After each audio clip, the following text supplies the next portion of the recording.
doutora Michele Heringer, doutora Gabriela von Beauvoir e doutora Cláudia Moraes.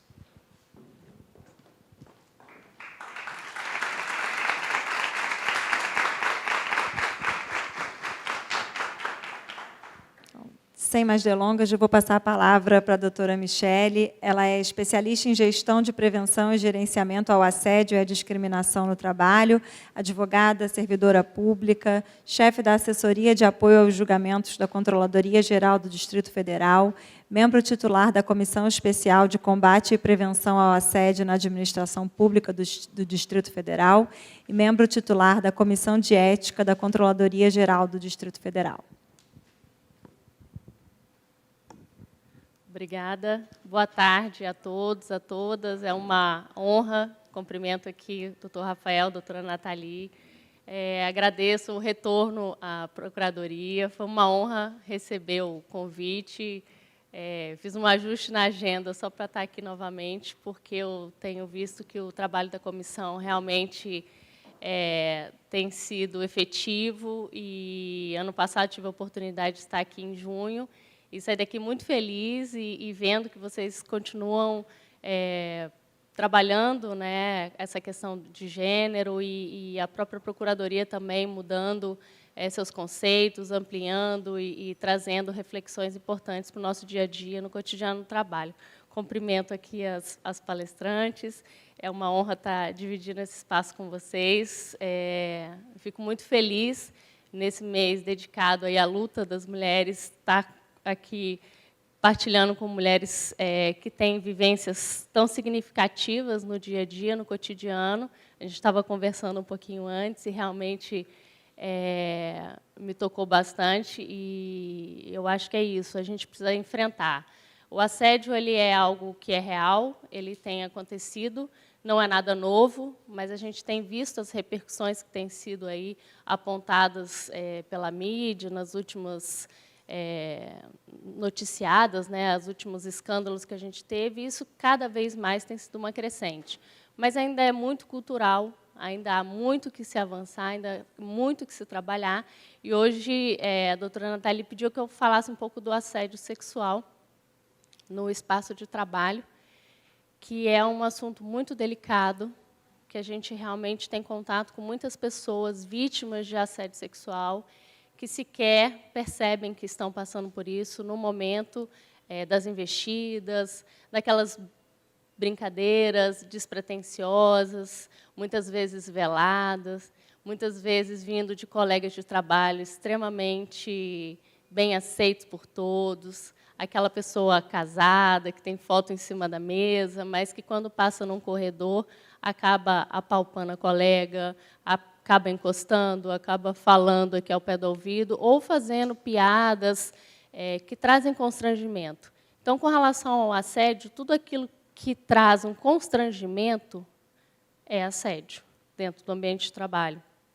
Eu sempre, quando estou falando desse tema, eu sempre falo que o espaço de trabalho ele é diferente, ele é diferenciado dos demais espaços que a gente transita.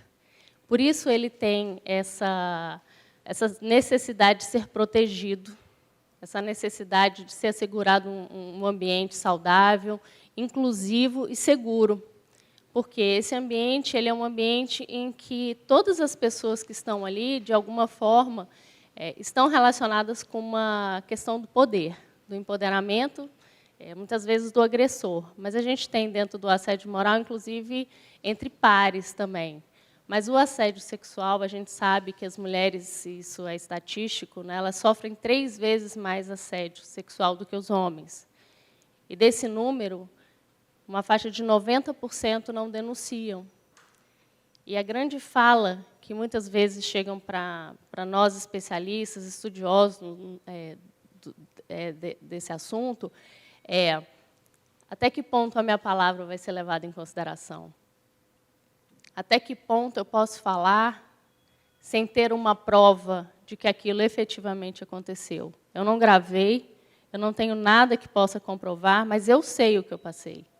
E aí, muitas vezes, choram compulsivamente, falando assim, olha, eu não tenho coragem de fazer esse enfrentamento, porque se eu fizer, lá na frente vão me questionar, e ainda pode ser revertido contra mim. Então, depois de tudo que eu passei, eu não tenho condições emocionais, nem psicológicas, e às vezes até físicas, de fazer um enfrentamento ou uma denúncia nesse sentido. Então, a gente sabe que dentro desse espaço de trabalho, infelizmente, a gente tem esse reflexo do que é a nossa sociedade, que é feito de oposições, e tem um masculino, tem um feminino, e muitas vezes a situação da mulher é colocada, de fato, como essa visão que a gente tem, né, dessa masculinidade sendo o centro, e as mulheres como um apoio. E embora a gente ache que está ganhando ainda espaço, essas discussões, a gente tem muito que avançar.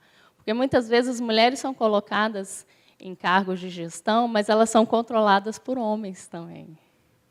Então, a gente ainda esbarra em situações como essa. E, muitas vezes, uma falta de rede de apoio, porque não se sabe exatamente como o órgão, a instituição, a empresa vai tratar aquele assunto. Se vai dar o devido valor, se vai arquivar uma denúncia, se vai haver uma perseguição sobre quem está denunciando. Então, os reflexos são inúmeros. A gente tem consequências emocionais, a gente tem consequências psicológicas, a gente tem consequências físicas, pessoas que desenvolvem patologia em razão do estresse absurdo que passam com situações de violência no ambiente de trabalho. E o suicídio, que hoje tem sido uma crescente. A gente tem visto que pesquisas estão apontando que saúde mental no trabalho precisa ser considerado, e a gente precisa estar trabalhando sobre isso. Essa não é uma realidade da Procuradoria do Estado do Rio, isso é uma realidade de todas as organizações, de todas as relações laborais. E isso realmente tem impactado e merece a nossa atenção. Merece a nossa atenção em buscar informação, em saber exatamente o que não é, e também para a gente refletir até que ponto eu posso estar sendo vítima, e normalmente a gente se coloca nessa situação quando a gente ouve falar de assédio, mas até que ponto eu também já não fui uma assediadora, ou a que eu possa ser. Porque a gente fica muito pensando na nossa posição de vítima, imaginando que o assediador ou a assediadora esteja muito distante da gente, quando, na verdade, atitudes normalizadas e muitas vezes aplaudidas hoje por nós não deveriam estar sendo aceitas no meio, no ambiente de trabalho. Então, a grande reflexão aqui que eu trago para essa tarde, até para a gente tratar mais no debate aqui, é justamente a necessidade do conhecimento com relação aos fatos.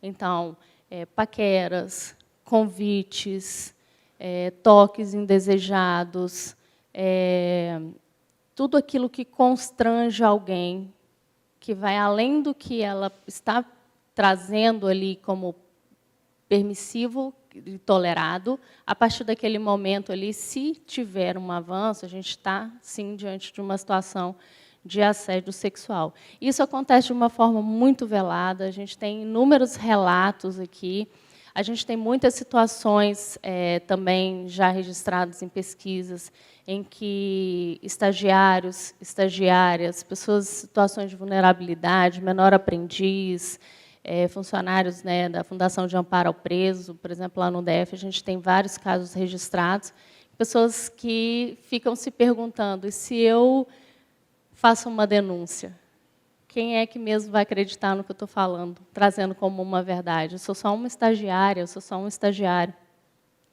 Eu tive que palestrar no passado para uma empresa em que, no briefing lá da reunião, me falaram, Michele, você precisa conversar, porque as moças que trabalham na Fundação de Amparo ao Preso, que estão cumprindo pena, elas estão sendo cotidianamente assediadas sexualmente por servidores que têm mais de 30 anos de casa.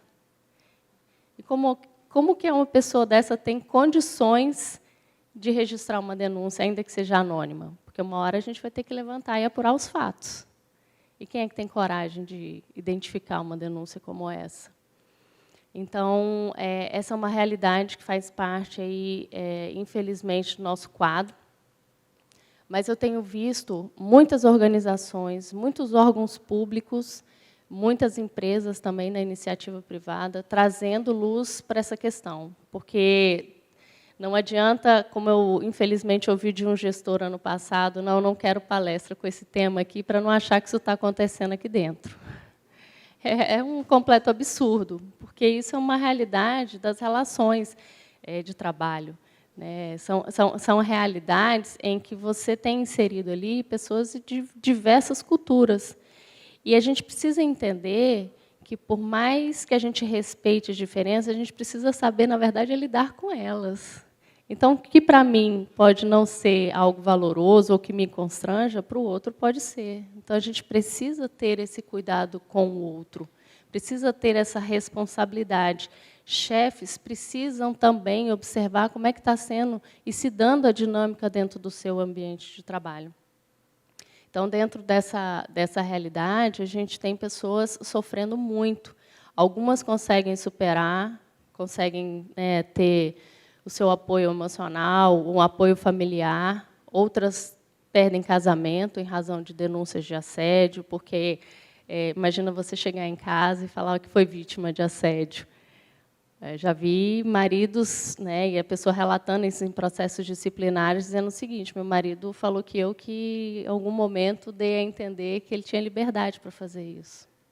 E aí começou a questionar, inclusive, a própria esposa e a condição dela, quando, na verdade, ela era vítima de uma agressão tamanha dentro do ambiente de trabalho e não teve esse apoio também familiar. E aí essa pessoa se desestrutura. Então, a gente está falando aqui de vidas, de pessoas, de reflexos que tomam proporções para além daquele momento. E muitas vítimas deixam de denunciar porque não têm condições de lidar com aquela situação, por falta de apoio dos colegas, que muitas vezes presenciam e fingem que não estão vendo, porque não querem se envolver. Não é comigo, eu não tenho nada com isso. E outras situações em que a própria organização, de uma forma irresponsável, acaba não atuando para coibir ou, que é realmente o que a gente precisa, trabalhando na prevenção.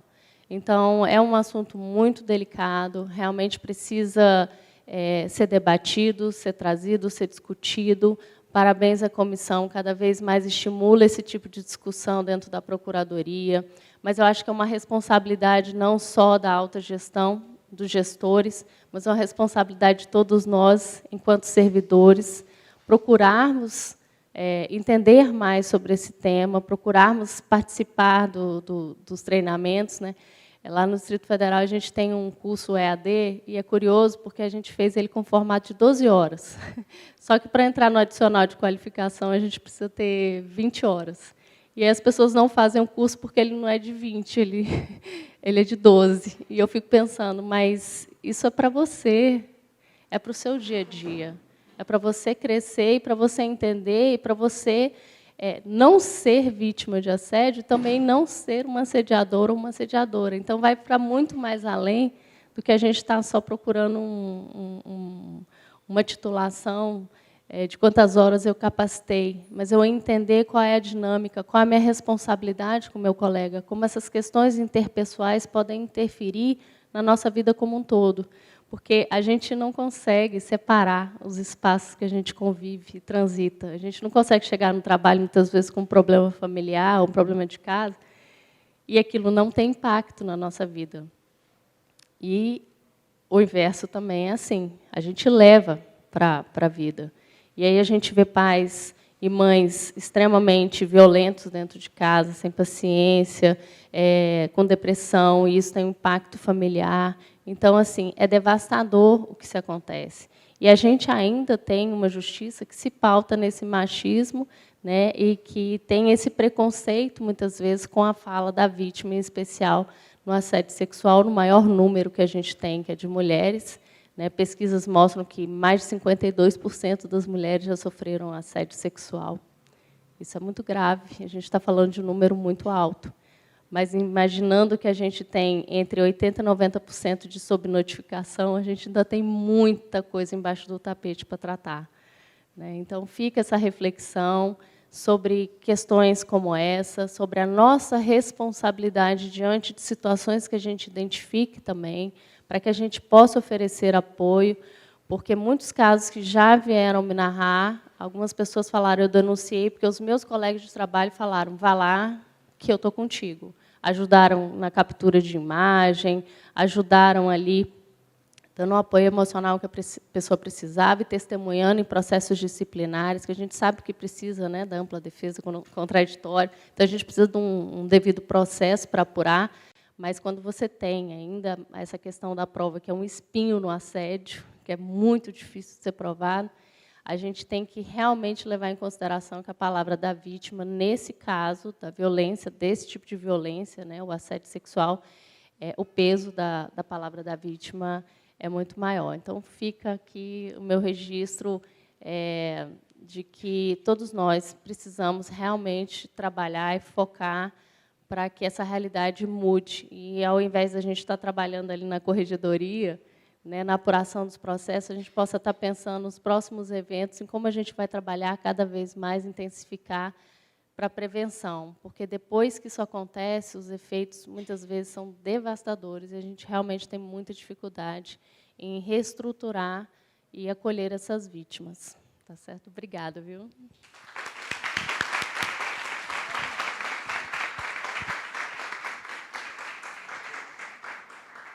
Agradeço as palavras tão francas da Michele sobre esse assunto tão sensível, que realmente, às vezes, a linha é muito tênue entre a brincadeira e o assédio, né? E acho que só com informação e conhecimento as pessoas vão conseguir começar a distinguir isso e reconhecerem que estão nessa situação, que muitas vezes nem sabem, né?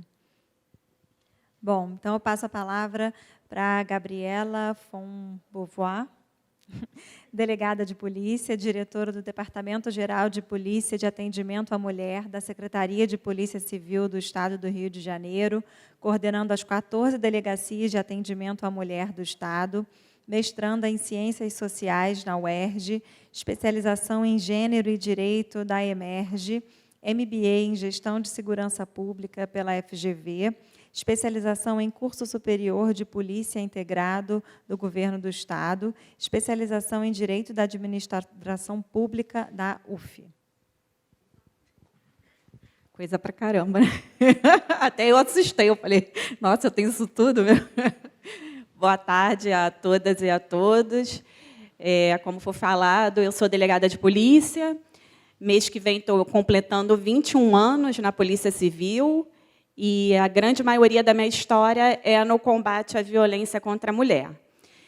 E aí a gente fica pensando, refletindo, né, principalmente nesse mês de março, que tem a data amanhã do Dia Internacional da Mulher, e é uma data para a gente refletir nas nossas conquistas e, ao mesmo tempo, o que ainda precisamos avançar. Porque, quando a gente fala de delegacia de mulheres, a gente fala de uma política pública que é uma das mais antigas e duradouras de proteção à mulher. É um movimento de mulheres, lá nos idos de 70, que, revoltados com a questão da violência contra a mulher, em que Dock Street acaba sendo absolvido, né, pela legítima defesa da honra na morte de Ângela de Lis, e que o movimento de mulheres não aceita, mas que, infelizmente, até hoje, muitas pessoas ainda falam do crime passional entre um casal, né? E quando a gente sabe que esses crimes não são passionais, que são crimes de violência de gênero, porque aquela mulher ela foi agredida, porque ela é uma mulher, e aquela situação remete que o homem acredita que é proprietário dessa mulher.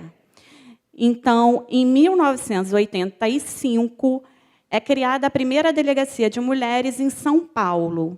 Aqui no Rio de Janeiro, a gente tem a primeira delegacia de mulheres em 1986. E por que a gente tem delegacia de mulheres? Porque a forma que você investiga, que você atua num crime contra a mulher, não é a mesma que você vai fazer por qualquer outro tipo de crime. Em qualquer outro tipo de crime, seja um roubo, um furto, um tráfico de drogas, um sequestro, eu vou fazer um mapeamento daquela mancha criminal e eu vou fazer uma repressão específica para aquele delito. Só que, quando você fala de violência contra a mulher, o espaço em que a gente tem a maior índice, depois eu vou trazer alguns numerozinhos para a gente refletir, é dentro da residência dessa mulher. E aí, como a gente faz? A gente coloca um policial na casa de cada mulher? Se o ambiente que normalmente a gente acha que é de conforto, de tranquilidade, de paz, para a grande maioria das mulheres é de desespero, porque é ali que ela vai ser violentada, é ali que ela vai ser agredida. Como que a gente faz? Eu coloco um policial na casa de cada uma de nós? Não. Porque não é assim que se combate a violência contra a mulher. A gente combate a violência contra a mulher num trabalho de rede, num trabalho que não é só a polícia que vai conseguir inibir esse crime. É um trabalho em que toda a sociedade precisa de mãos dadas, principalmente para mudar a cultura machista da nossa sociedade.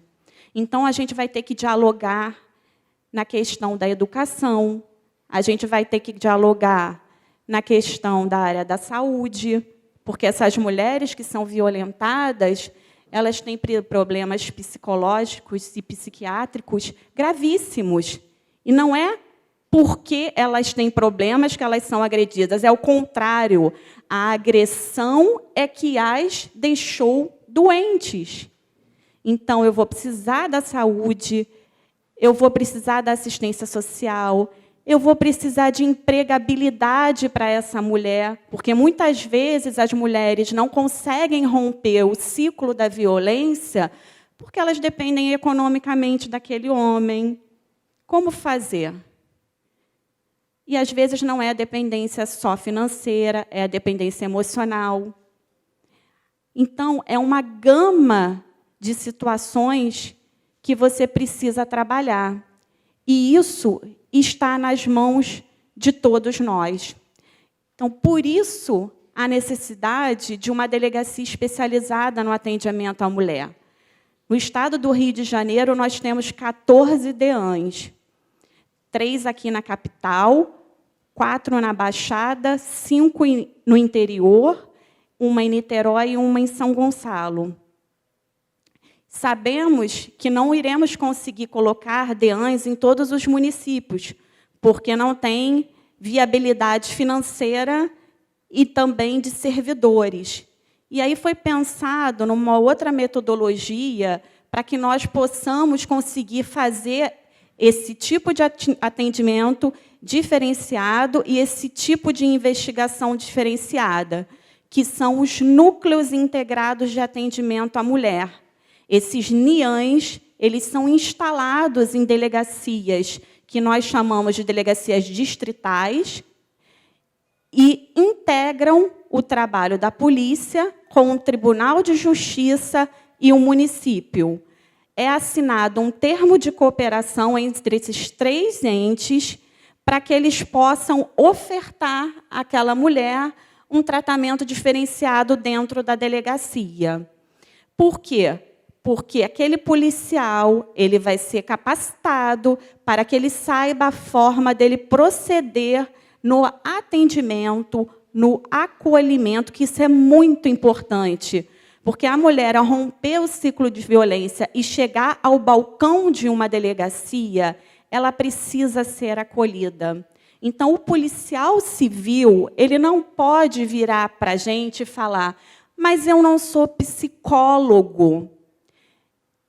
Você pode até não ser psicólogo, mas vocês trabalhando numa delegacia de atendimento à mulher, ou você, numa delegacia distrital, fazendo um atendimento a uma mulher vítima, sim, você precisa ter um olhar e um atendimento diferenciado, porque essa mulher ela precisa ser acolhida. O agressor dela é alguém da sua convivência, é alguém que ela tem uma relação afetiva.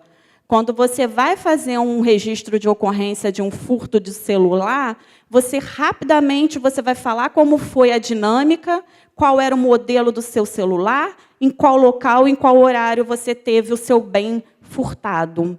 Agora, numa violência doméstica, essa mulher vai querer narrar o que aconteceu com ela, porque a grande maioria das vezes são anos e anos de sofrimento, anos e anos de violência.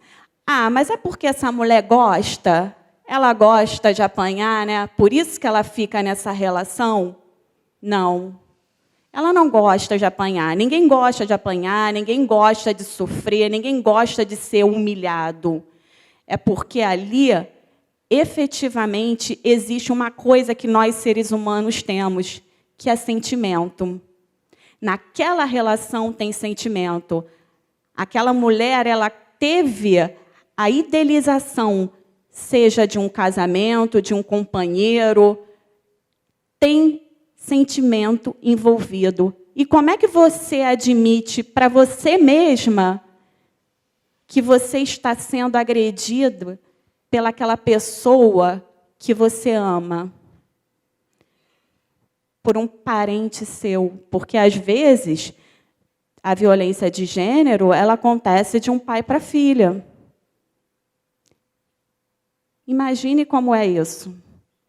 Então, não é simples você chegar e admitir.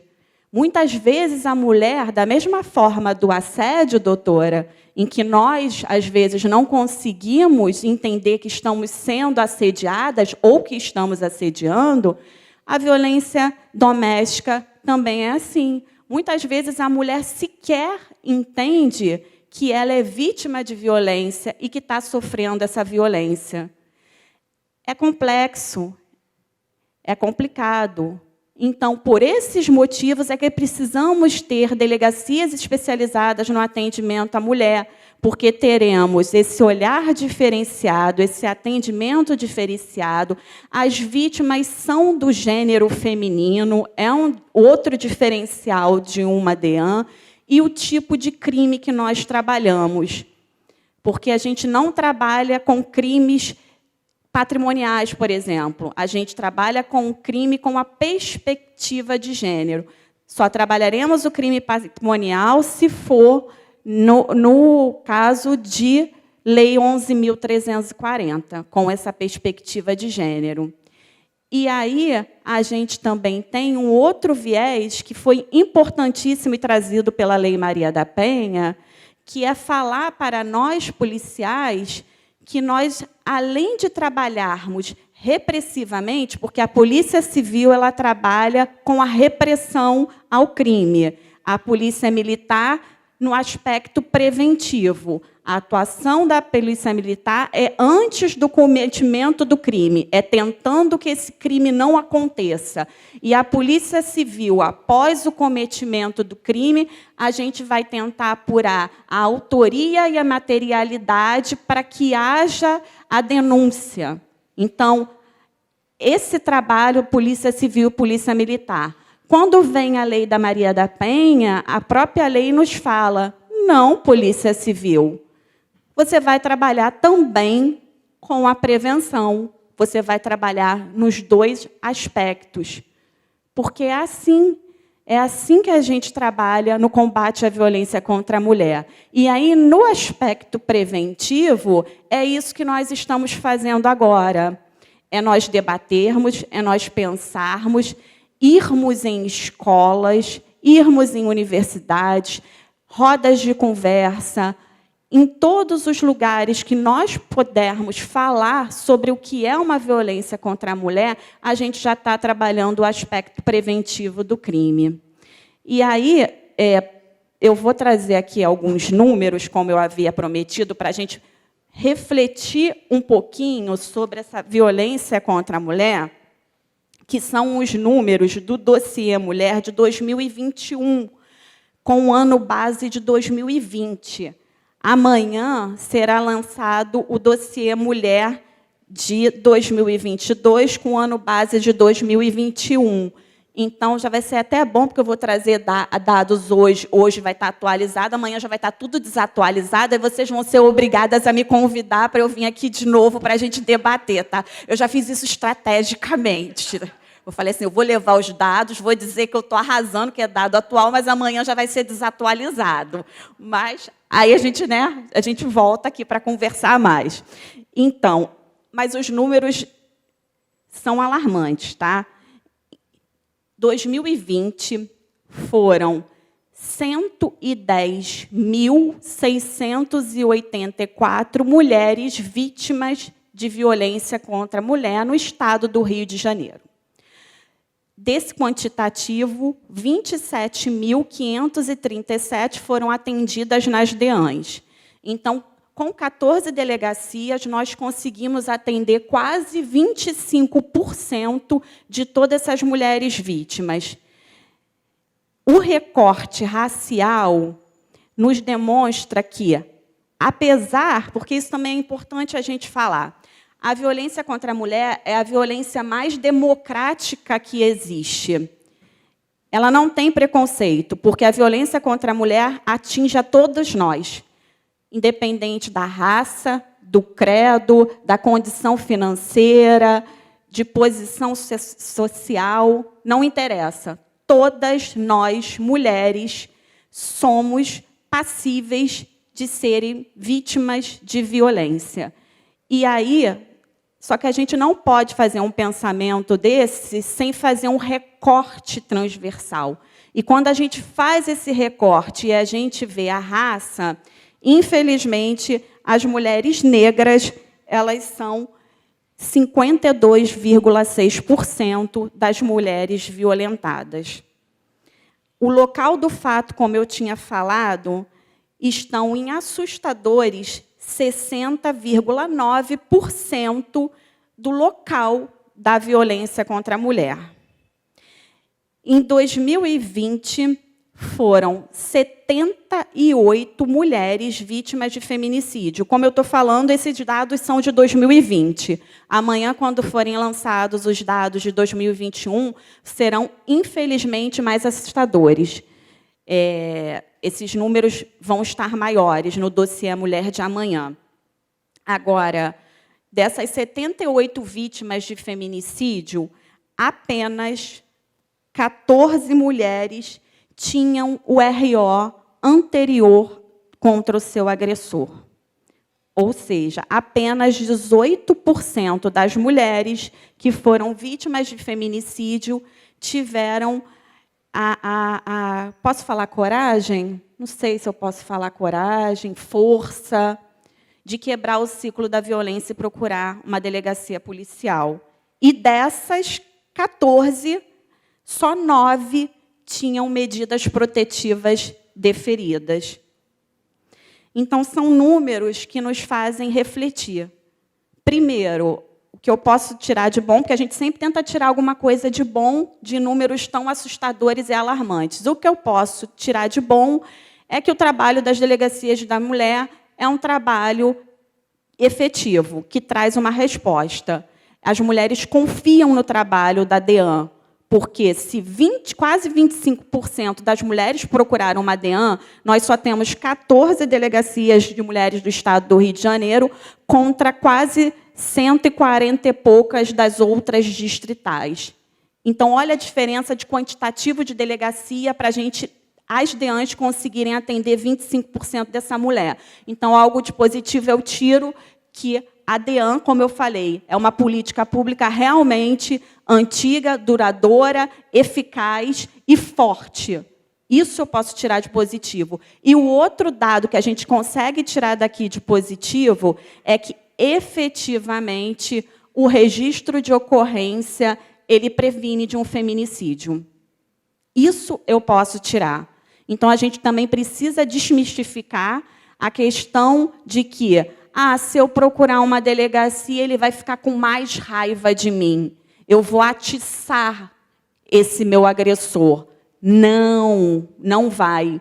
Quando você procura uma delegacia de polícia, quando você procura ajuda, faz o seu registro de ocorrência, cessa essa criminalidade, porque a gente também precisa aprender a falar que a violência contra a mulher é crime, porque muitas vezes esse homem ele não é considerado criminoso, ele é considerado um alcoólatra, um coitado porque ele está desempregado e aí ele perdeu a cabeça, por isso que ele bateu nela.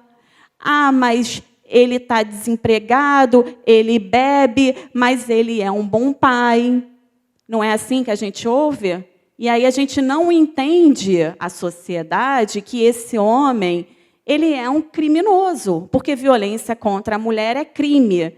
E isso não passa na nossa cabeça. Então, a gente precisa desmistificar isso tudo e dizer para essa mulher, você é uma vítima, ele é um criminoso, a culpa não é sua, procure uma delegacia policial, de preferência uma DEAN, porque a gente está aqui de portas abertas para poder te ajudar a romper esse ciclo de violência. Muito obrigada.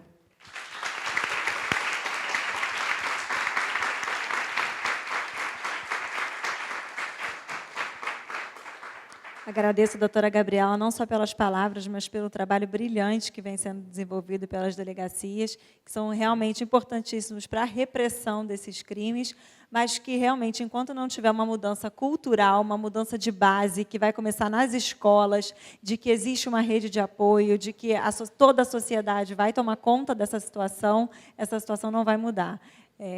Então, muito obrigada. E eu passo a palavra para Cláudia Moraes, tenente-coronel da Polícia Militar do Estado do Rio de Janeiro, com 23 anos de serviço.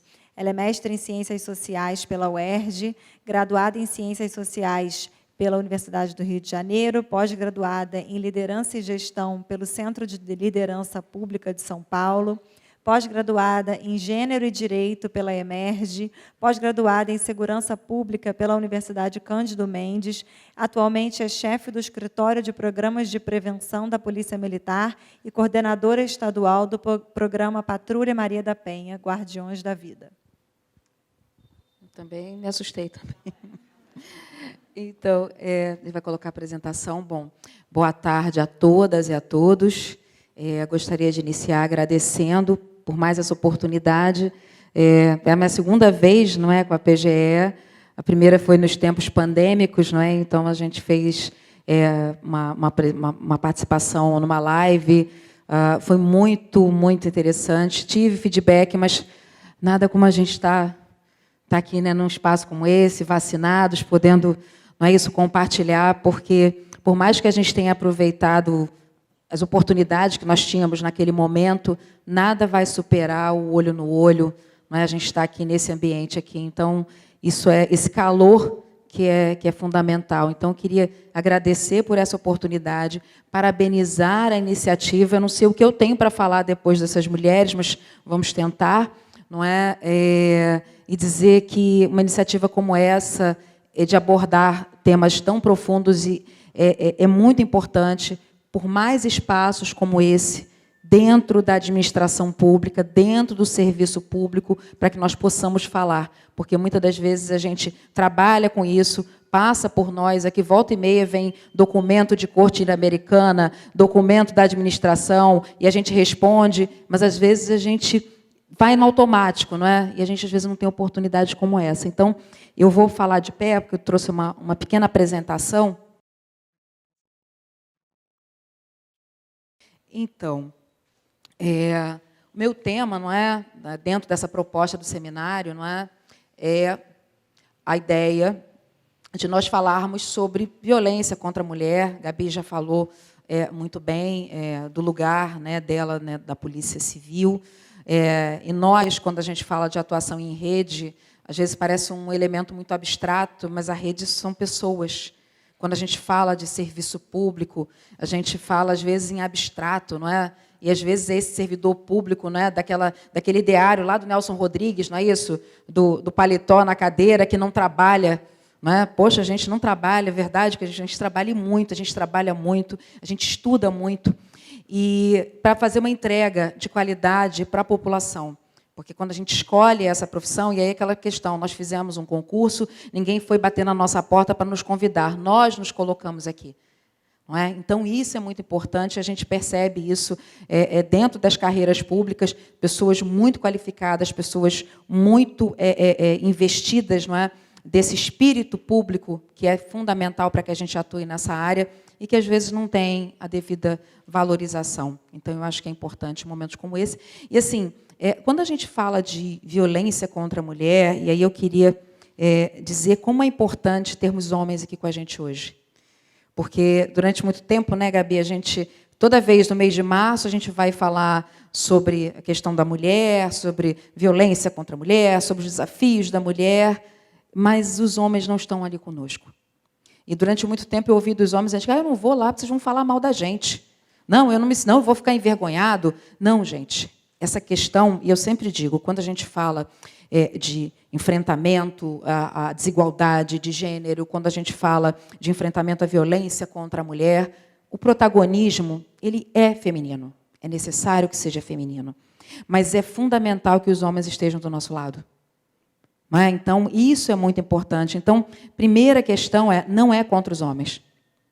É contra uma cultura que muitas das vezes está arraigada no nosso dia a dia e que a gente não se dá conta. Nós, mulheres, reproduzimos o machismo, sim. O machismo vive na sociedade, vive em todos nós. Então, nós, mulheres, vamos pensar o seguinte, quando a gente fala, o homem é agressor, mas ele foi educado numa cultura tribal, onde ele foi fazer uma iniciação masculina lá em outro lugar, não. Ele foi educado dentro das nossas casas, por nós. Nós reproduzimos, e às vezes, não é esse ensinamento, mas é tudo muito sutil. E é isso que eu pretendo falar aqui com a gente. Primeiro, porque muitas das vezes a gente não se vê nesse lugar, a gente não se vê nessa condição, a gente não se vê como vítima de assédio, a gente não se vê como vítima de violência, mas como Gabriela bem colocou, por mais triste que seja a gente usar uma palavra tão bonita como democracia, mas a violência contra a mulher ela é democrática, sim. Agora, a diferença das portas onde a gente vai levar essa violência, onde a gente vai reportar esta violência, que é diferente. E, geralmente, para as mais pobres, a primeira porta é a porta da delegacia. Mas, para algumas mulheres, por exemplo, de estratos sociais, onde, de repente, o custo de ir numa delegacia, para a imagem dela não vai ser ruim, isso vai aparecer lá nas varas de família, vai aparecer em outras esferas, não é? Ou, de outras formas, vai ser administrado. Então, primeiro ponto que a gente tem que dizer é o seguinte, qualquer pessoa pode estar nesse lugar. E aí todo mundo, quando a gente fala sobre isso, o primeiro ponto é a gente nivelar para dizer que ninguém tem que se sentir ofendido quando a gente fala sobre o tema. E aí a violência contra a mulher, não é? Ela é um fenômeno histórico, complexo, não é? Que permeia as relações desiguais entre homens e mulheres. Então, tem até alguns estudos, né, de organismos internacionais que falam que o mundo só não se desenvolve mais por causa da desigualdade. Desigualdade entre homens e mulheres custa caro e compromete o desenvolvimento. Isso é muito importante. Não é? Tem alguns estudos que dizem o seguinte, se nós continuarmos no patamar que nós estamos hoje, em termos de igualdade entre homens e mulheres, a gente só vai, do jeito que está hoje, se a gente não fizer nada, a gente só vai conseguir mudar essa realidade em 90 anos. Isso quer dizer que por 90 anos a gente vai precisar de DEAN, Patrulha Maria da Penha, de comissão da equidade de gênero, em todos os lugares, porque ainda falta muito, do jeito que nós estamos hoje. Nós já caminhamos. Tá? Eu não estou aqui para dizer o quanto a gente já avançou, se a gente pensa em aspectos históricos. E aí a gente pensa o seguinte, e essa compreensão do fenômeno requer análise a partir de determinantes e condicionantes, tá? Sociais, culturais e políticos. Então, muito do que a gente enfrenta, do que no final, para nós, como a gente falou, na ponta da linha, é um registro de ocorrência, é um cadáver, é uma lesão corporal, é uma agressão, isso começa na cultura.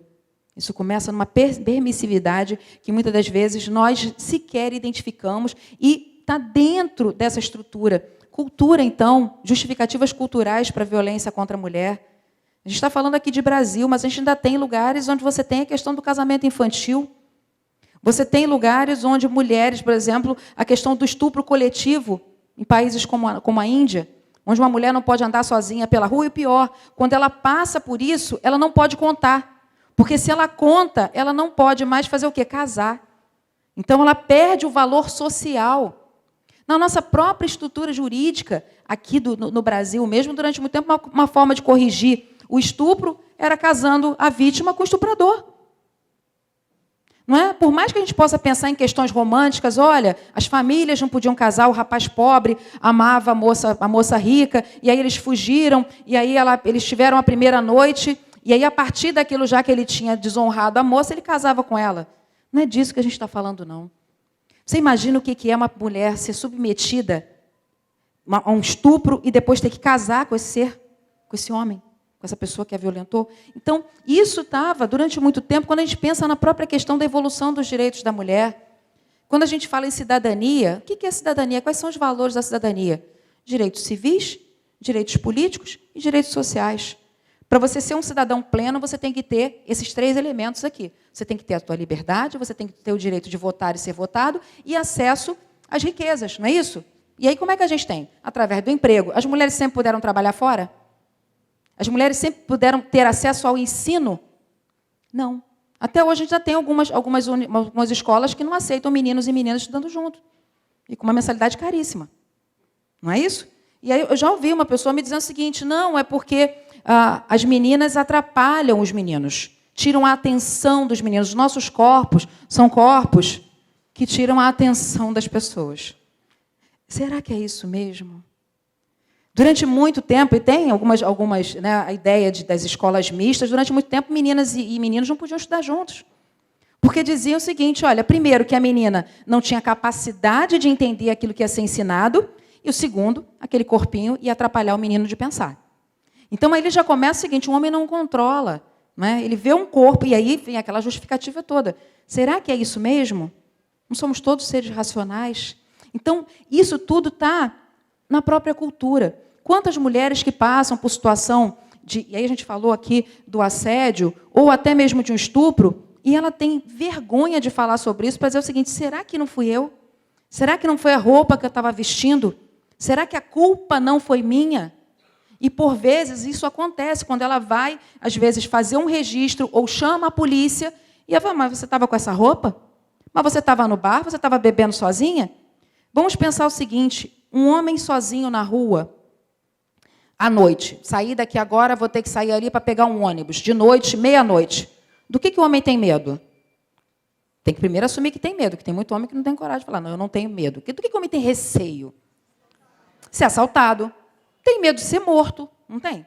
Podem levar meu celular, minha carteira, podem me matar, me esfaquear. A mulher tem tudo isso, mas o quê? O medo do estupro. É isso.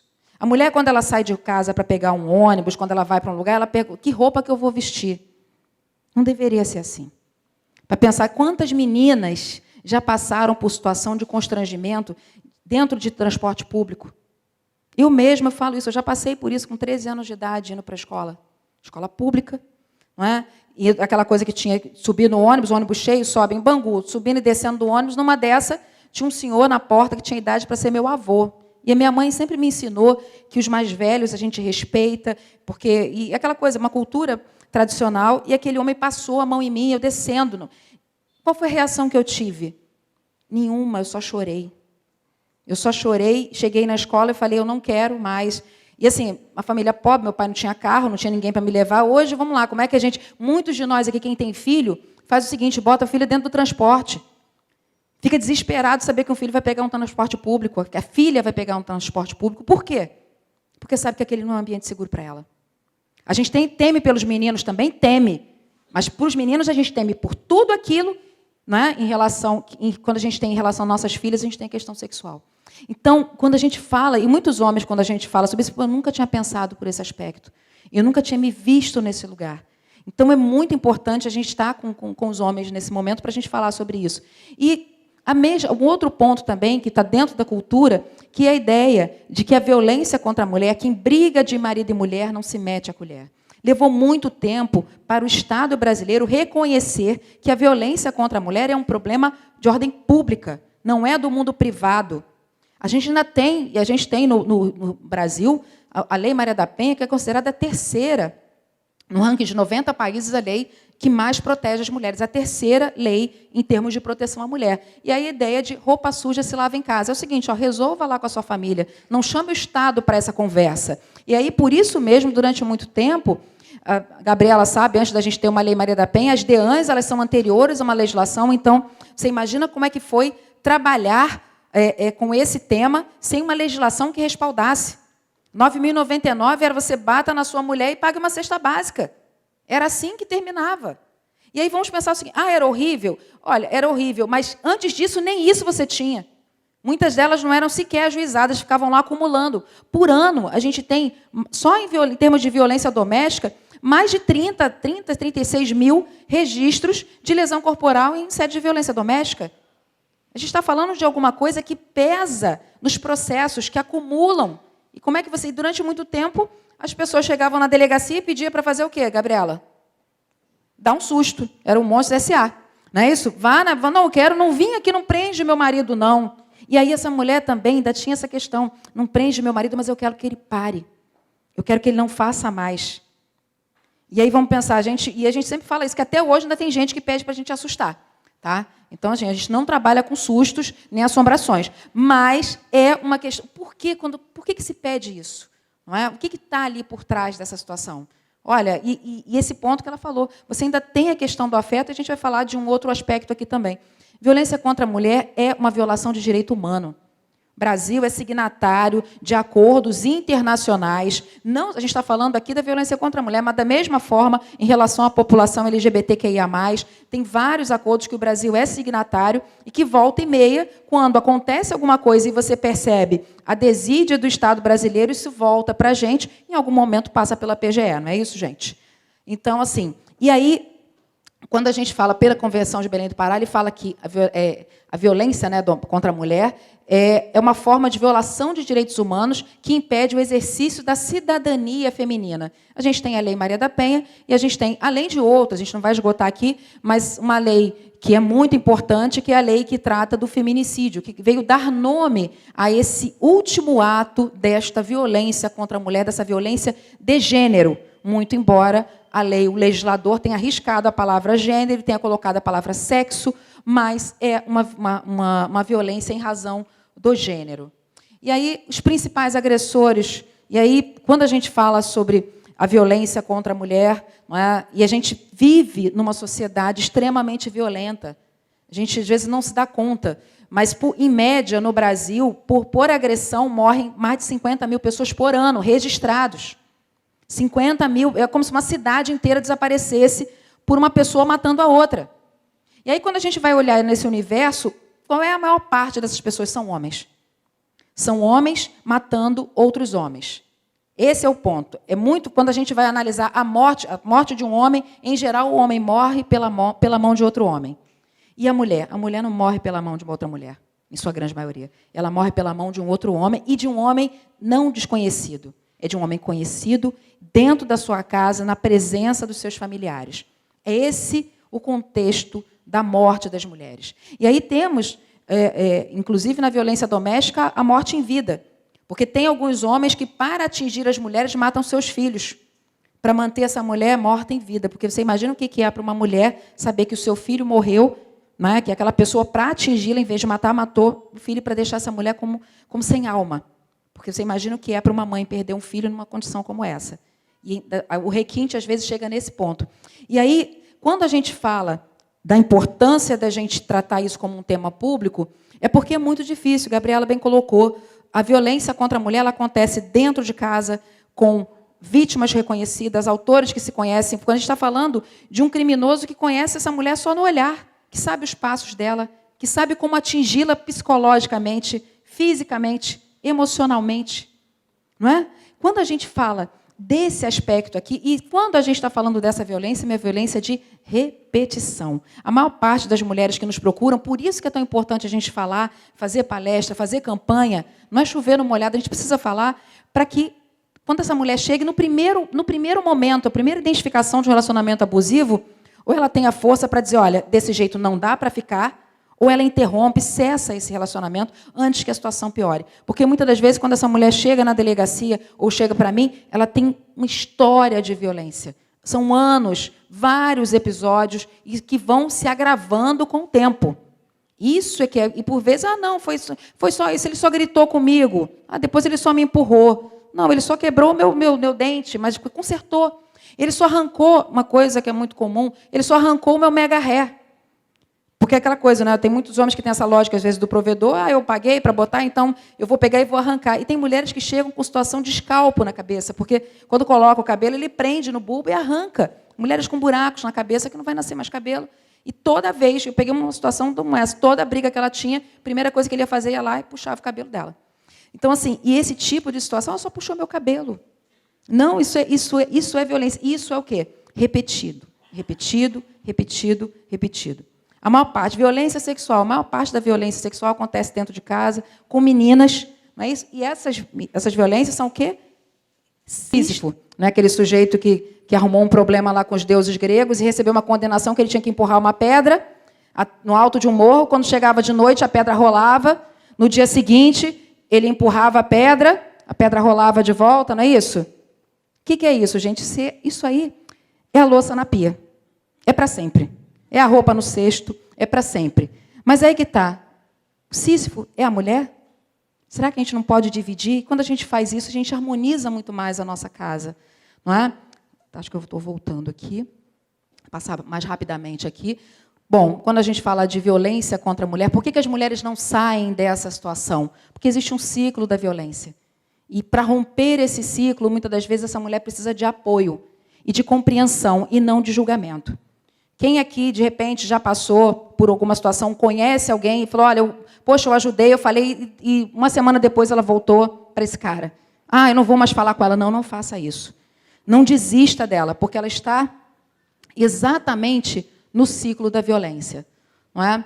Os fatores, não é, que fazem com que essa mulher não rompa com o ciclo é principalmente sentir vergonha, né, pela situação que ela está vivendo, não possuir apoio familiar, ter medo da questão dos filhos. Né? Muitas mulheres, por conta dos filhos, se submetem a tratamentos desumanos, a violências profundas. Não é? E, no ciclo da violência, essas mulheres têm dificuldade de identificar esse padrão. Identificar que está numa situação que está voltando e voltando. Ela não consegue perceber isso. Às vezes, quem está de fora vê com muita clareza, mas ela não consegue. E aí é necessário que a gente tenha paciência. E isso é uma das coisas que, nas nossas capacitações dos nossos servidores, a gente fala muito. Que é essa questão da gente, para além, toda vez que a gente fala, vamos fazer uma capacitação, vou ensinar a lei, vou ensinar o protocolo, o que faz? A primeira coisa é sensibilização. Tem um monte. A Lei Maria da Penha é uma das leis mais conhecidas do país. Dos últimos estudos que eu vi, 97% da população conhecia a Lei Maria da Penha. E ela é violada sistematicamente a todo tempo. Então, ela é conhecida, mas não é assimilada. Ela não está no nosso inconsciente social. E aí a violência contra a mulher é um fenômeno global. E aí tem estudos que diz que 1 a cada 3 mulheres em todo o mundo sofreram violência física ou sexual por parte de um parceiro ou terceiros durante toda a sua vida. 35% das mulheres passaram ou vão passar por alguma violência por pessoas próximas ao longo da sua vida. A diferença é, quando você é mais jovem, essa violência ela tem essa característica sexual, mas, às vezes, o envelhecimento da mulher também, por vezes, ela passa a ser vítima dos seus próprios familiares. E aí tem um outro ponto também da nossa estrutura, que os homens vivem, em média, 7 anos menos que a gente. Não é? A gente sempre fala isso. No final, a gente vai terminar sozinhas, né, meninas? E aí, por que os homens morrem aí na nossa frente? Além de toda a questão das mortes por agressão, os homens se cuidam menos. Os homens cuidam menos das suas saúdes do que muitos deles. Eu lembro de uma campanha que a gente fez. Chega Outubro Rosa, vamos fazer a campanha do câncer de mama. A mulher vai lá, vem mulher mais tectomizada para fazer campanha. Né? Eu quero falar, compartilhar com outras mulheres. Quando a gente chega no Novembro Azul, queria um rapaz para poder... Não, eu não vou. E aí a gente não consegue, homens morrem por doença tratável. É muito triste quando a gente pensa nisso. Então, esse ponto aqui é que a gente pensa o seguinte, olha, nessa sala aqui, né, numa amostra aqui, 30% de nós ou passou, ou passa, ou vai passar em algum momento na vida por algum tipo de violência por uma pessoa próxima. Isso é muito complexo. Na América Latina, a gente tem uma média de 12 mil mulheres assassinadas todos os anos. Não é? Num ranking de 83 países, esse é um dado relativamente desatualizado, mas a gente ainda não saiu dessa posição. quinto lugar, né, em homicídio de mulheres, e a questão da mulher morrer pelo fato de ser mulher. Bom, como a gente já falou aqui, uma das legislações que nós temos de 2015, que é o que tipifica o crime de feminicídio, uma qualificadora dentro do homicídio doloso, ele caracteriza o feminicídio como uma... E isso é muito importante, porque isso ajuda a gente a produzir políticas públicas. As pessoas falam, para que a gente precisa ter? Já está lá no 121, a qualificadora, mas a gente precisa quantificar. Eu trabalho, a Gabriela mostrou aqui estatística, nós que trabalhamos no serviço público, para a gente falar em investimento, em custo, como é que a gente faz? A gente precisa de dados. Então, isso ajuda a gente a perceber o seguinte, no universo, em média, a gente tem, por ano, aqui no estado do Rio de Janeiro, 300 mulheres vítimas de feminicídio. Tá? Dessas mulheres, quantas morreram pelo fato de ser mulher? Ou seja, quantas delas morreram em situação de violência doméstica ou menosprezo ou discriminação à condição de mulher? O primeiro é o chamado feminicídio íntimo e o segundo é o feminicídio não íntimo. É o mais difícil de ser detectado porque está ali colocada a questão da misoginia, do ódio à mulher, do crime de ódio, que às vezes é mais difícil, você precisa de uma investigação mais profunda. Bom, e aí quando a gente fala de ações possíveis, né, o primeiro é conscientização, aumentar a notificação, apesar de nós termos um número muito grande, a gente sabe que a maior parcela não é notificada, principalmente em casos como assédio ou crimes como estupro. Estudos apontam que apenas 10% dos estupros são notificados. Acolhimento às vítimas, então, esse trabalho do acolhimento é muito importante. Políticas públicas eficazes e especializadas, como no caso da Polícia Civil, a DEAN, no caso hoje da Polícia Militar, a Patrulha Maria da Penha, atuação em rede. Essa mulher ela tem problemas que vão desde o aspecto jurídico, da questão legal, mas ela também precisa de acolhimento psicológico, da assistência social, da questão do amparo jurídico, para saber quais são os direitos dela, saber o que acontece. Muitas vítimas, às vezes, não registram, porque eu não sei o que vai acontecer depois. O que vai acontecer? Eu vou ter direito? Eu vou perder o meu direito? Não é? A fiscalização das medidas protetivas é um outro ponto muito importante, porque, apesar de nós termos um grande número de deferimentos de medidas protetivas, ainda assim, muitos homens violam e não respeitam essas medidas protetivas. Programas exitosos e responsabilização dos autores. Isso também é muito importante, porque, durante muito tempo, desde aquela memória lá da cesta básica, do tipo, olha, bate na mulher que não vai dar em nada. Não é? E um outro aspecto também que está sendo desenvolvido, que são os grupos reflexivos para homens autores de violência. Isso está na Lei Maria da Penha, e que alguns homens que são acusados de violência doméstica, a mulher recebe a medida protetiva, o juiz também pode encaminhar esses homens para a frequência nesses grupos, e os dados têm mostrado que os homens que frequentam esses grupos têm uma baixa reincidência de novos casos de novas agressões contra as mulheres. Seja porque ele voltou a viver com aquela outra mulher, com aquela mulher que ele agrediu, ou em novos relacionamentos. Então, é algo muito importante, que é um olhar também para essa prevenção em relação aos autores de violência. A gente tem, como eu falei, na Polícia Militar, a Patrulha Maria da Penha, não sei se vocês já, em algum momento, chegaram a ver, né, a Patrulha Maria da Penha, aquela viaturazinha que tem uma faixa lilás, não é? Que a gente lançou aqui no Rio de Janeiro em 2019, né, tem uma identificação, né, dos policiais. A perspectiva da atuação da Patrulha Maria da Penha, para além da fiscalização da medida protetiva, é a atuação em rede. Então, a gente atua junto com os centros de referência das mulheres em todo o estado do Rio de Janeiro, com a Polícia Civil, com os mecanismos e organismos e equipamentos da assistência social em nível municipal. E um aspecto que é muito importante para o nosso trabalho, que é a proximidade. Né? Essa mulher ela recebe um acompanhamento, a visita da Polícia Militar na casa dela, no local de trabalho, ou se ela não quer, eu não quero que vá até a minha casa, ela pode ir até o batalhão, fazer esse acompanhamento, ter esse encaminhamento. Aqui a gente pode ver, aqui, essa aqui é numa comunidade, aqui é na Muzema, esse aqui é no Minha Casa Minha Vida, e esse aqui é no interior, lá de Itaboraí, numa área mais remota, numa fazenda. Então, a gente consegue chegar em todo o território do estado do Rio de Janeiro. A gente já atendeu as mulheres até em aldeias indígenas, vítimas de violência doméstica, que tinham medida protetiva. Então, até esse ponto, a gente já conseguiu chegar, e isso é muito importante, porque mostra uma política pública inclusiva. Inclusive, nesses 4 anos, nós já recebemos, para acompanhamento das medidas protetivas, 2 mulheres trans. também, que foram vítimas de violência doméstica e que receberam medida protetiva e que foram encaminhadas para nós. E aí, dentro das considerações finais, a gente tem notórios avanços, em termos de legislação, políticas públicas, e os números até aqui indicam que precisamos avançar em termos de prevenção da violência contra a mulher. Atualmente existem delegacias especializadas, juizados especializados, casa-abrigo, centros de referência, e a Patrulha Maria da Penha, entre outros mecanismos de proteção à mulher. Mas todo esse aparato desenvolvido, que também atua como mecanismo para inibir a violência, tem seus limites, e sua ação normalmente se inicia após a violência. Então, é preciso criar políticas públicas eficazes de prevenção da violência contra a mulher, e o desafio que hoje se impõe para toda a sociedade, e especialmente a nós, gestores públicos. Obrigada.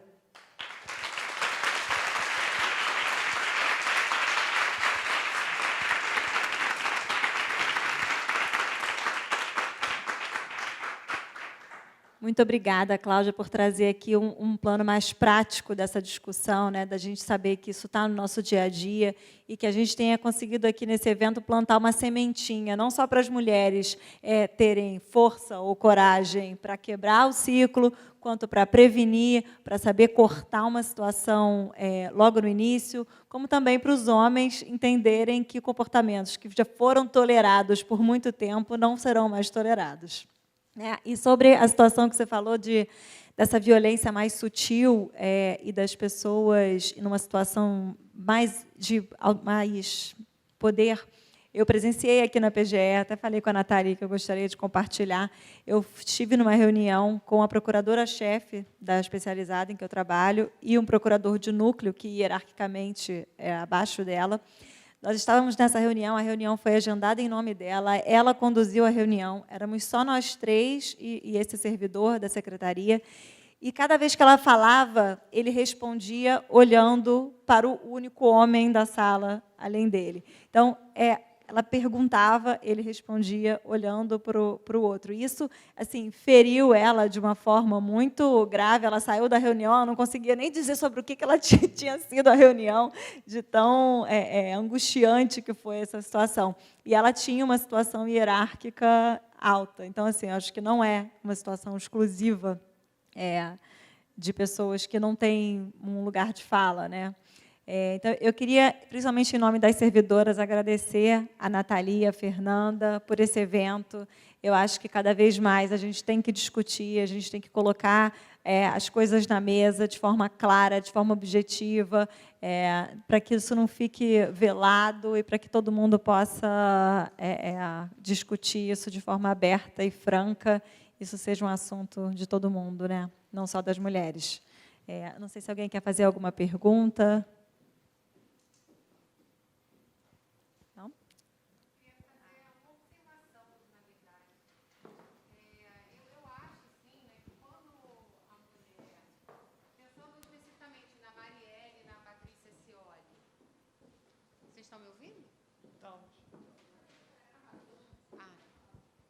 Pensando especificamente na Marielle e na Patrícia Scioli. Quer dizer, foram assassinatos assim, que eu acho que, se fosse um homem ali naquela situação, não teriam sido tão brutais, porque parece que teve, junto com o assassinato de eliminação, uma vingança. Por elas, além de estarem atrapalhando o esquema, elas serem mulheres.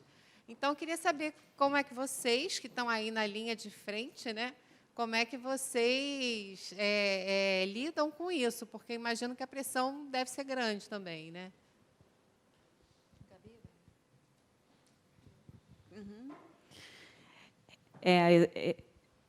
A sua fala foi muito importante, porque, quando da violência contra a mulher, principalmente no feminicídio, as agressões, normalmente, elas são no rosto da mulher.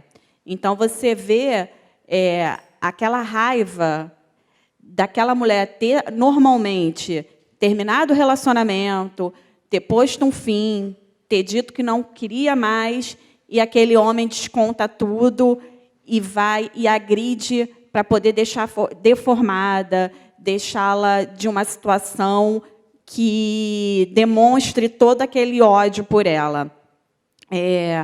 Eu vou falar sobre um feminicídio que foi de uma delegada de polícia, a Tatiene. Ela foi vítima de feminicídio. E, quando da morte dela, o companheiro ele fez uma cena horrível, porque ele colocou água na área de serviço, pegou os fios da máquina de lavar e deu choque. E fez vários outros. Foi assim, a cena foi muito forte. E você via aquela raiva demonstrada naquela cena do crime. Então, foi muito duro, porque, como eu falei, infelizmente, é um crime democrático. Então, mesmo ela sendo delegada de polícia, ela foi vítima de feminicídio. O companheiro dela tentou simular que ela tinha sido morta pela milícia. E quem trabalha na área sabe que o método, vou falar de uma forma assim, que o método de que o miliciano mata não é dessa forma, é de uma outra. A gente que trabalha sabe mais ou menos, né, diferenciar como é o método. Então, quando os policiais chegaram na cena do crime, quando ele falou que foi a milícia que matou a mulher, já levantou aquele alerta. Não é o método de morte do miliciano. Então, é um crime muito agressivo. E, na época, também foi muito complicado, porque a Tatiene trabalhava na delegacia de Campo Grande, na distrital de Campo Grande. E eu era a delegada titular da Delegacia de Mulheres de Campo Grande. Então, no dia do crime, muita gente ligou para a minha família achando que eu que era a vítima. Porque, quando a primeira divulgação foi: delegada da Delegacia de Campo Grande foi morta pelo marido. Então, assim, realmente foi muito complicado. Não sei nem se eu respondi o que você queria, porque na hora me veio. A gente vai aqui refletindo, né? É engraçado, porque a gente está aqui falando e você vai refletindo, vai pensando. E eu lembrei da Tatiene quando você falou isso, e me deu vontade de falar. Não sei nem se era isso que você queria me perguntar. Eu acho que não era bem isso, não, né? Que acho que você perguntou como a gente sofre, né, nesses lugares de poder, né? Era mais ou menos isso.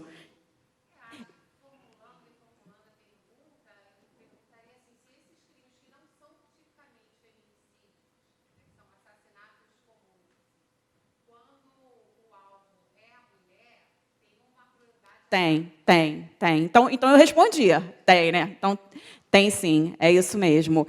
E eu não tenho dado aqui. É porque, às vezes, fica ruim falar sem dado, mas a gente sabe, Cláudia, se eu estiver errada, você me corrige, tá? Mas a gente sabe que a grande maioria dos feminicídios não são por arma de fogo, não é isso?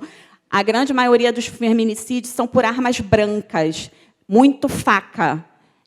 Normalmente, como os feminicídios acontecem, a grande maioria dentro da residência, então o instrumento que está ali ao alcance daquele homem é o quê? É a faca de cozinha. E aí são muitas facadas, diversas facadas. Foi ano retrasado, a juíza Viviane, que também foi vítima de feminicídio, eu acho que foram 18 facadas. Também todas na parte de cima, né? Na parte do rosto. Os feminicídios também a gente tem muito isso. Como eu falei, é sempre tentando deformar o rosto da mulher, né? E realmente vai de encontro com o que você perguntou. São crimes muito mais brutais, em que realmente a agressão ela é vista na cena do crime. Até complementando, né, o que a Gabi falou, quando a gente fala, e aí eu acho que o teu recorte, quando você traz esses dois casos, né, que foi da Patrícia Scioli e da Marielle, você tem um componente ali que é a questão, não é, da atuação dessa pessoa política, né? E aí política eu não estou falando só de política partidária, eu estou falando do que é a presença de uma juíza que tem um enfrentamento com um crime às vezes ali estabelecido dentro das instituições, não é? Então, toda vez que você tem um crime que tem uma conotação política, ele tem uma característica que ele quer chocar. Então, ele sempre vai ser com muito tiro, com muita violência, e aí isso serve para todo mundo. Mas quando você tem as mulheres nesse elemento, e aí entra uma outra dimensão. Não é? E, por exemplo, numa situação do cara contratar alguém para dar não sei quantos tiros num carro, e atirar e matar, e quando às vezes ele tem tempo com essa mulher, quando traz essa mulher para um momento, aí na tortura vai ser o corte de cabelo, vai ser o estupro, vai ser as sessões de agressões. Não é? Então, a gente percebe, é só a gente ver, às vezes, tem situações de tribunais de tráfico, por exemplo, de mulheres.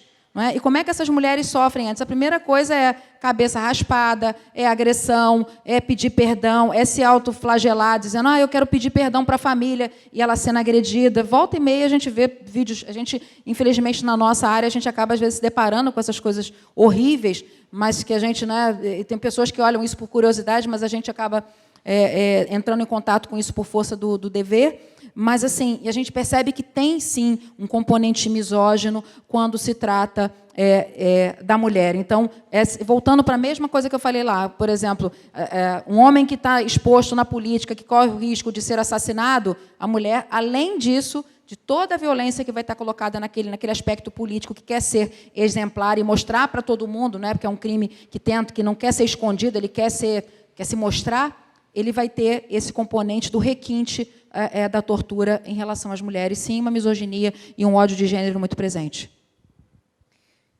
Eu vou passar a palavra aqui para a Fernanda, que ela quer fazer uma pergunta, mas é só fazer um comentário. A Procuradoria tem lá no Laboratório de Qualidade de Vida, acho que talvez a Tati seja melhor para falar sobre isso, mas vou te passar já o microfone, mas a gente tem lá um atendimento para vítimas de violência na Procuradoria. A gente já teve aqui alguns casos de vítimas de violência nas suas famílias, nas suas residências, e elas têm lá um trabalho maravilhoso, com psicólogos, atendimento, suporte.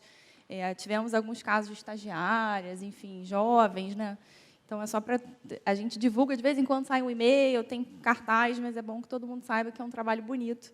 E aí, então, vou passar a palavra para a Fernanda fazer a pergunta, e depois, se puder, passar para a Tatiana fazer esse comentário. Não, então, eu fiquei intrigada porque tanto Gabriela quanto Cláudia falaram muito dos avanços, né? Tanto em termos da legislação, políticas públicas, os debates e tudo mais, mas Gabi falou que amanhã o número vai subir. Então, assim, estamos nadando e morrendo na praia, por quê? O que está faltando? Eu acho que 2 aspectos a gente precisa pontuar, né? O primeiro, a questão da Covid. Isso não tem como a gente não levar em consideração isso, porque acabou que potencializou a questão de todos nós confinados, todos nós dentro do mesmo ambiente. Foi uma situação complicadíssima para todo mundo. E, obviamente, que potencializou a violência doméstica. O ciclo da violência doméstica, né, que a gente tem aquele ciclo, que é o ciclo do atenção, né, que é a primeira etapa, a segunda etapa é a explosão da violência, e a terceira é a lua de mel. Então, essa que a gente chama do ciclo da violência, com a Covid, foi potencializado e acelerado. O que isso quer dizer? O feminicídio, ele não é, normalmente, ele não é a primeira agressão que essa mulher sofre, né? E aí, esse ciclo da violência, como ele potencializou e acelerou, explodiram os casos de feminicídio. Então, isso é um aspecto que a gente tem que pensar. O outro Eu, Gabriela, tá? Eu estou falando, é por isso até que eu vou fazer um mestrado para poder estudar e ver se o que eu estou falando realmente condiz com a realidade ou só uma percepção minha. Mas eu, há mais de 10 anos atrás, quando eu fazia as oitivas dessas mulheres vítimas, elas normalmente me falavam que estavam há mais de 7 anos sofrendo violência e só naquele momento conseguiram quebrar o ciclo e ir até a delegacia. Hoje em dia, eu já estou vendo um tempo menor. Não que a mulher está indo na primeira agressão, mas me parece que já não está durando tantos anos. Como eu falei, eu posso estar equivocada, por isso que eu vou estudar. Mas o que me parece é que aquela cifra oculta que a gente falava da violência doméstica, ela já não está mais tão oculta. Tá? Então, assim, o que parece que os números estão piores, talvez não sejam piores, sejam aparentes. O que antes ficava oculto, agora já está aparecendo mais. Mas é como eu estou falando, tá? Eu estou falando aqui minha perspectiva da prática, daquela pessoa que está na ponta, no dia a dia, trabalhando com isso. Não sei se eu estudando a fundo, se vai ser realmente isso que eu estou falando. Às vezes não, às vezes eu posso estar errada e o que você falou, Gabriela, pô, será que as coisas estão retroagindo? As políticas públicas não estão sendo eficazes? Não sei. Me parece pelo dia a dia que sim, tá? Que a gente tem a questão da Covid, mas também tem a questão de que essa cifra oculta não já está tão oculta. Posso estar errada, Cláudia depois vai dar o panorama dela, mas eu acho que pode ser isso, Fernanda. Não sei. A gente tem que... Vamos pensar juntos, todos nós, a gente está aqui para isso. E só uma última questão que eu acho que a gente também tem que bater muito é a questão da educação, né? Então, assim, avançamos muito, mas na questão da educação eu acho que a gente ainda não avançou tanto.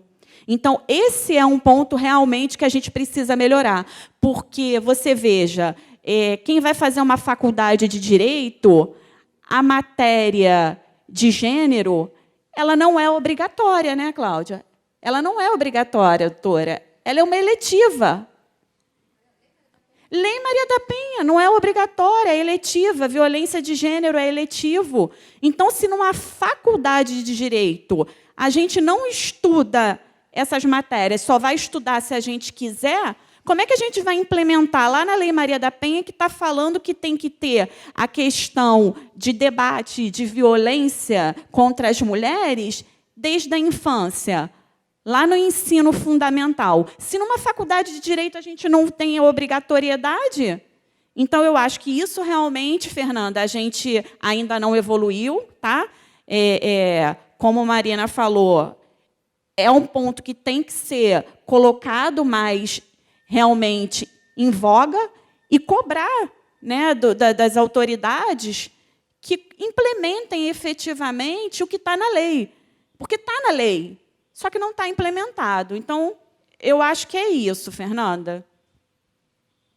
Outro dia, na escola dos meus filhos, levaram um juiz para falar com os adolescentes do ensino médio sobre os efeitos do bullying, principalmente via WhatsApp e tudo. Talvez uma ideia fosse levar alguém para falar com essas crianças, com esses adolescentes, sobre a violência doméstica, né? Começar esse assunto desde cedo. Quando vai só para ser uma extra classe, você fica muito na boa vontade daquele dono daquela escola, né? Não é isso. Tem que ser obrigatório, tem que ser matéria curricular. Eu acho que é isso que a gente precisa avançar. Porque ter uma boa vontade, vou trazer aqui para falar sobre violência contra a mulher. Legal, maravilhoso, mas não é isso que a gente está falando. A gente está falando de mudança de cultura. E mudança de cultura não pode ficar à mercê se eu quero ou se eu não quero. Tem que estar na grade curricular, lá da pequena infância até a faculdade. Não tem jeito. Eu acho que realmente é isso que a gente está precisando, né?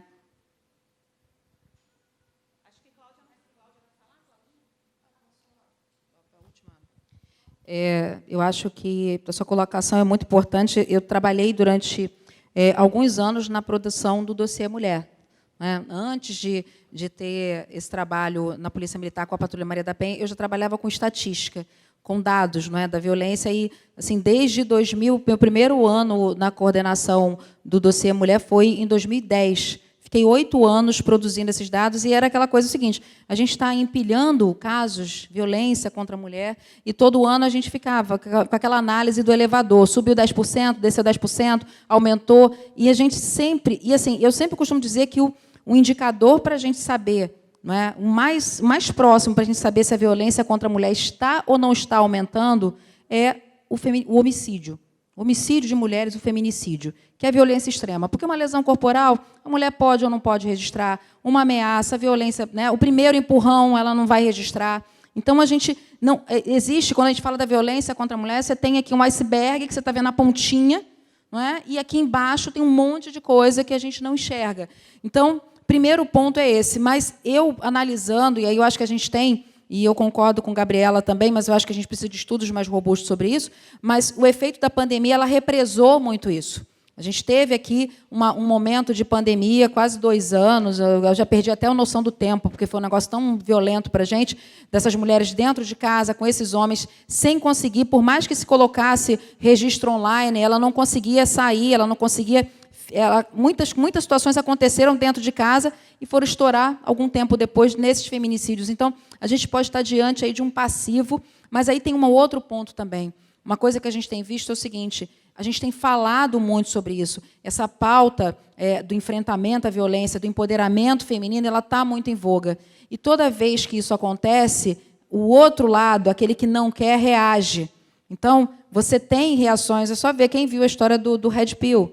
Não é isso? Então, assim, tem pessoas, não vou dizer que aqui, em todos os ambientes, quando eu vou no batalhão fazer uma palestra sobre isso, e estão lá, tem aqueles que vão para participar, porque querem, aqueles que já... E, geralmente, a gente costuma dizer que a gente prega para convertidos, não é isso? Porque são pessoas que vêm conversar com a gente, que já querem, não é? Que já estão ali balançando a cabecinha para a gente o tempo todo, mas não é com essas pessoas que a gente tem que falar.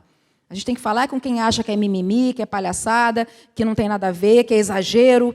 Não é? É com essas pessoas, esse coração mais duro, que a gente precisa trazer. E, assim, pensando nisso, a gente tem, lógico, toda vez que a gente fala de violência contra a mulher, você tem um universo de subnotificação e que campanhas, visibilização faz. Por exemplo, todo dia, hoje de manhã, você sai de casa, todo dia tem ou uma agressão, uma mulher sendo agredida, ou um feminicídio.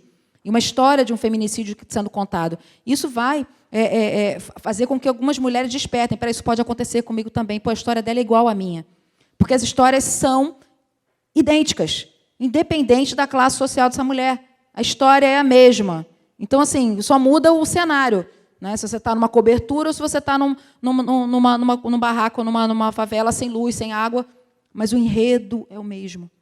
Então, eu acho que a gente, para a gente, assim, e aí, para o nosso lado, né, o nosso aspecto, por exemplo, quem trabalha com política pública, quando eu olho para um universo de mais de 50 mil mulheres que nós atendemos em menos de 4 anos, 42 mil mulheres que foram inseridas no programa para o acompanhamento de medida protetiva, que ficaram, em média, no nossos acompanhamentos, 6 meses. 6 meses é a janela do feminicídio, gente. 6 meses depois do término do relacionamento, a maior parte das mulheres vítimas de feminicídio morrem entre 3 e 6 meses após o término do relacionamento. Essas mulheres têm ficado no nosso programa esse período. Então, e essas mulheres sobreviveram. Essas mulheres estão aí para contar a história, para dizer. Então, as mulheres que estão buscando, que estão tendo acesso à política pública, elas estão sobrevivendo. O nosso desafio é fazer com que mulheres, por exemplo, não tenham vergonha de ter uma Patrulha Maria da Penha na porta da casa dela. Tem gente que fala, o vizinho vai saber que o meu marido me bate. Minha filha, o vizinho já sabe. Todo mundo já sabe. Todo mundo. Quem desvia o olhar sabe. Mas a gente precisa trabalhar isso porque dizer para essa mulher que ela não tem que ter vergonha. Quem tem que ter vergonha é quem agride. Quem tem que andar de cabeça baixa é quem agride. Não a mulher que está sofrendo, passando por isso. A família que está passando por isso.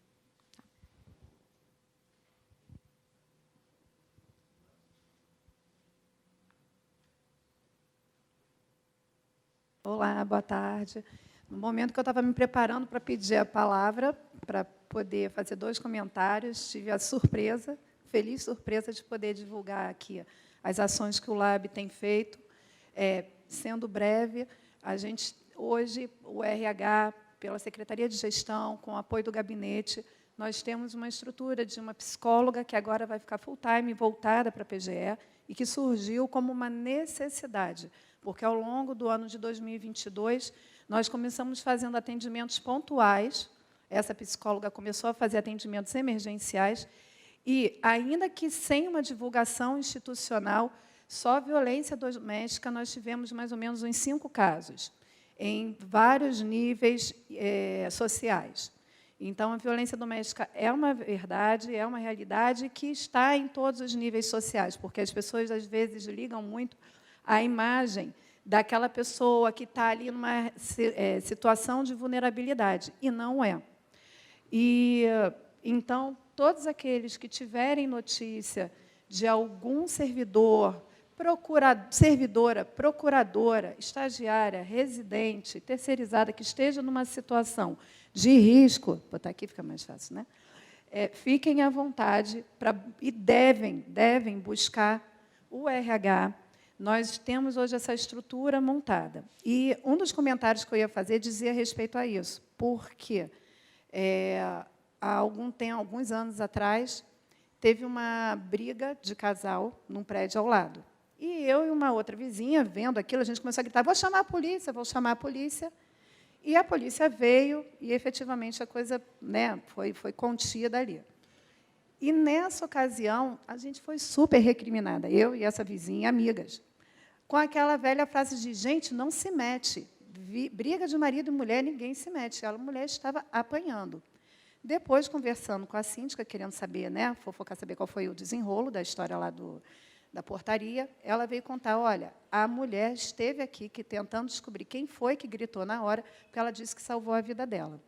Então, esse é o primeiro ponto. Eu quero que vocês guardem tudo que elas disseram, porque é nosso papel, sim.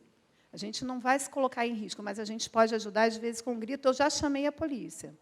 Então, isso foi uma coisa que me marcou e ficou na minha lembrança, porque, na ocasião, o que a gente ouviu de reclamação da família, de amigos, para que se meter? Deve se meter. Tem muito a ver, eu ouvi vocês falando, em muitos momentos me veio essa lembrança.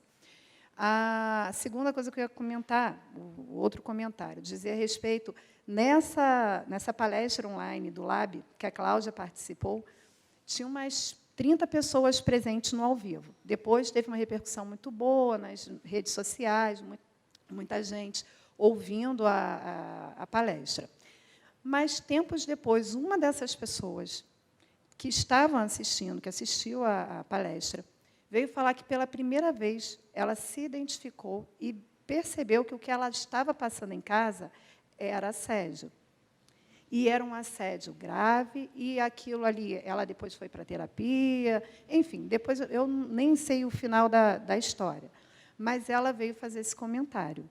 E é uma coisa que eu acho importante colocar no momento desses, porque esse tipo de palestra atinge pessoas que a gente não espera. E era uma pessoa num perfil que a gente não esperaria que tivesse esse tipo de visualização ali. Ela foi, até por conta de uma colega, para poder acompanhar, e ela falou que, quando começou a ouvir esse seu discurso falando do dia a dia, de como que funciona, como que acontece, ela falou, gente, é a minha realidade. E aí ela pôde começar a fazer esse movimento. Então, momentos como esse são importantíssimos, porque uma pessoa que se conscientize da sua situação multiplica para muitas outras. E essa pessoa, que até parecia engajada na época, né, de ser uma pessoa esclarecida, afinal de contas, hoje todos nós somos esclarecidos, a gente acredita nisso, né?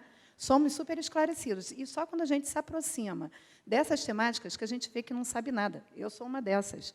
Quantas vezes, nessas palestras, eu ouço coisas que eu falo, gente, até eu era magista e não sabia. Né? Quantas vezes ouvi amigas como Isaura, Fernanda, Nathalie, Tenente Cláudia na palestra, todas essas mulheres presentes que a gente fala, nossa, é verdade. E isso é muito bom, porque essa mulher se tornou uma replicadora de informação. Então, fica aqui o agradecimento. Na ocasião... Exato. E, na ocasião, foi uma coisa que marcou muito. Eu ia mandar até uma mensagem, na época a gente marcou, sendo que, sei lá, por coisas da vida, nada é por acaso. Acabou que eu não falei na época para poder ter oportunidade de falar aqui. Né? E, acreditando que não existem acasos, tudo isso marca. Ações afirmativas de, sim, vou modificar na hora que eu vejo uma mulher em risco, de forma que eu me proteja, mas que também atenda aquela necessidade. E ações afirmativas marcam na hora que a gente tem um grupo, porque a gente nunca sabe onde é que vai acertar. A gente mira o alvo aqui e acerta lá. Foi o que aconteceu, por exemplo, com o atendimento psicológico, e lembrando que tem também assistência social emergencial. Então, as assistentes sociais já fizeram bonitos trabalhos. Tiago tem acompanhado, a doutora Juliana Capella, a doutora Natalia, a Daniela Amar, que é psicóloga, pessoas que estão ali numa situação de vulnerabilidade, e existem muitos serviços públicos que essas pessoas não conhecem. E aí estão ali numa situação em que ela precisa ao serviço para oferecê-las, e ela não utiliza porque ela não tem esse conhecimento. Então, hoje, a função é fazer essa ponte, é buscar construir pontes entre pessoas, entre setores, entre órgãos. Tá? Então, é isso. Obrigada, Cláudia. Obrigada a todas.